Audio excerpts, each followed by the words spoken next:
नमस्कार दोस्तों, मैं आप सभी का स्वागत करती हूँ अपने चैनल सनातन संस्कार समिति में।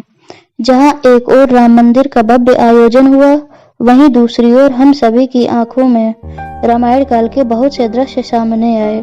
हम सभी ने रामानंद सागर की रामायण देखी है, जिसमें कई प्रकार के पशु पक्षियों का श्री राम की विजय में महान योगदान रहा।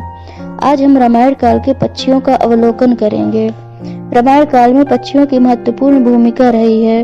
एक ओर जहाँ कौवे के आकार के काकभुसुंड की चर्चा है, तो दूसरी ओर देव पक्षी गरुड़ और अरुण का भी उल्लेख मिलता है। जटायु को श्री राम की राह में शहीद होने वाला प्रथम सैनिक माना जाता है। लोमस ऋषि के शाप के चलते काकभुसुंड कौवा बन गए थे।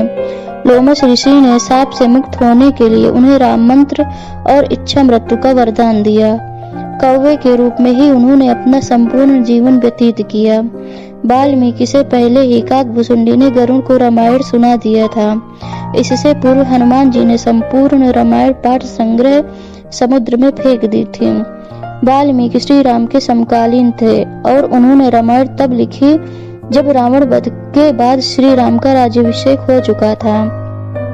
खैर, आइए जानते हैं संपाति और जटायु के बारे में ऐसे रोचक तथ्य जो आपने अभी तक नहीं जानी होंगी। जटायु और संपाति से जुड़े रहस्यों के विषय में जाने इससे पूर्व आप सभी लोगों से मेरा विनम्र निवेदन है कि आप मेरे चैनल को सब्सक्राइब करके बेल आइकन को प्रेस करके ऑल के नोटिफिकेशन पर क्लिक कर दीजिए, ताकि मेरी आगे आने वाली वीडियो की नोटिफिकेशन आपको मिलती रहे।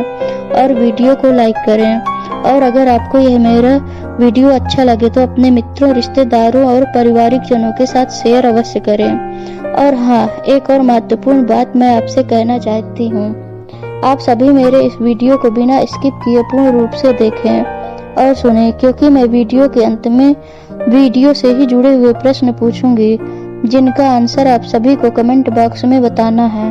तो आइए चलते हैं जटायु और संपाति के जुड़े रहस्यों की ओर। उल्लेखनीय है कि रामायण में संपाति और जटायु को किसी पक्षी की तरह चित्रित नहीं किया गया है, लेकिन रामचरितमानस में यह भिन्न है।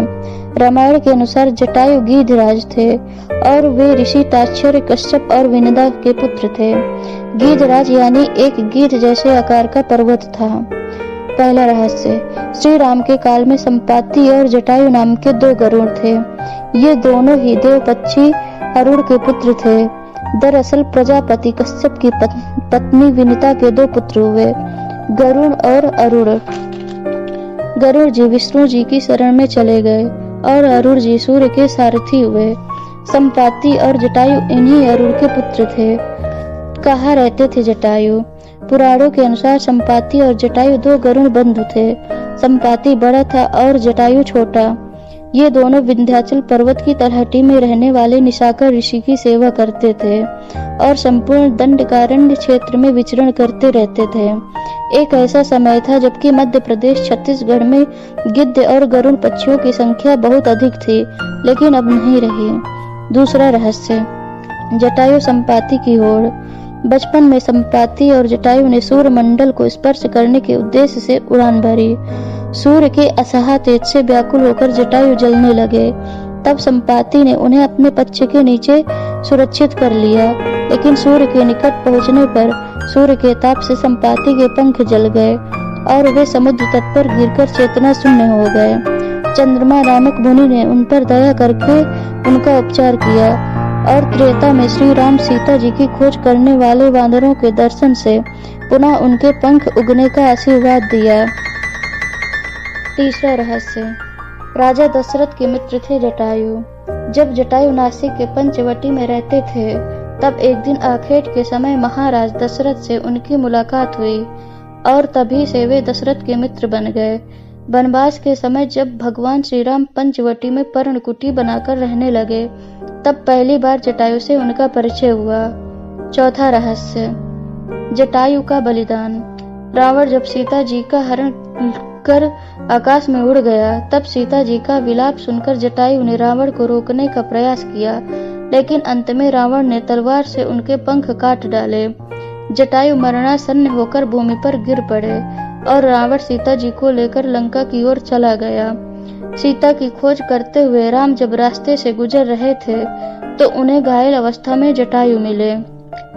जटायु मरणासन्न थे। जटायु ने राम को पूरी कहानी सुनाई और यह भी बताया कि रावण किस दिशा में गया है। जटायु के मरने के बाद राम ने उनका वहीं अंतिम संस्कार और पिंडदान किया। छत्तीसगढ़ के दंडकारण्य में जटायु का मंदिर है। मान्यता अनुसार यह वह स्थान है जब सीता का अपहरण कर रावण पुष्पक विमान से लंका जा रहा था तो सबसे पहले जटायु ने ही रावण को रोका था। राम की राह में जटायु पहले शहीद थे। स्थानीय मान्यता के मुताबिक दंडकारण्य के आकाश में ही रावण और जटायु का युद्ध हुआ था और जटायु के कुछ अंग दंडकारण्य में आ गिरे थे। जटायु की राम से पहली मुलाकात पंचवटी नासिक के पास हुई थी जहां वे रहते थे, लेकिन उनकी मृत्यु दंडकारण्य में हुई। पांचवा रहस्य, संपाति ने सैकड़ों किलोमीटर से माता सीता को देख लिया था। जामवंत, अंगद, हनुमान आदि जब सीता माता को ढूंढने जा रहे थे तब मार्ग में उन्हें बिना पंख का विशालकाय पक्षी संपाति नजर आया जो उन्हें खाना चाहता था। लेकिन जामवंत ने उस पक्षी को राम व्यथा सुनाई और अंगद आदि ने उन्हें उनके भाई जटायु की मृत्यु का समाचार दिया। यह समाचार सुनकर संपाति दुखी हो गया। संपाति ने तब उन्हें बताया कि हाँ, मैंने भी रावण को सीता माता को ले जाते हुए देखा। दरअसल जटायु के बाद रास्ते में संपाति के पुत्र सुपार्श्व ने सीता को ले जा रहे रावण को रोका था और उससे युद्ध के लिए तैयार हो गया, किंतु रावण उसके सामने गिड़गिड़ाने लगा और इस तरह वहां से निकलकर बच आया। हुआ यूं था कि पंख जल जाने के कारण संपाति उड़ने में असमर्थ था, इसलिए सुपार्श्व उनके लिए भोजन जुटाता था। एक शाम सुपार्श्व बिना भोजन लिए अपने पिता के पास पहुंचा तो भूखे संपाति ने मांस न लाने का कारण पूछा तो सुपार्श्व ने बतलाया कोई काला राक्षस सुंदर नारी को लिए चला जा रहा था।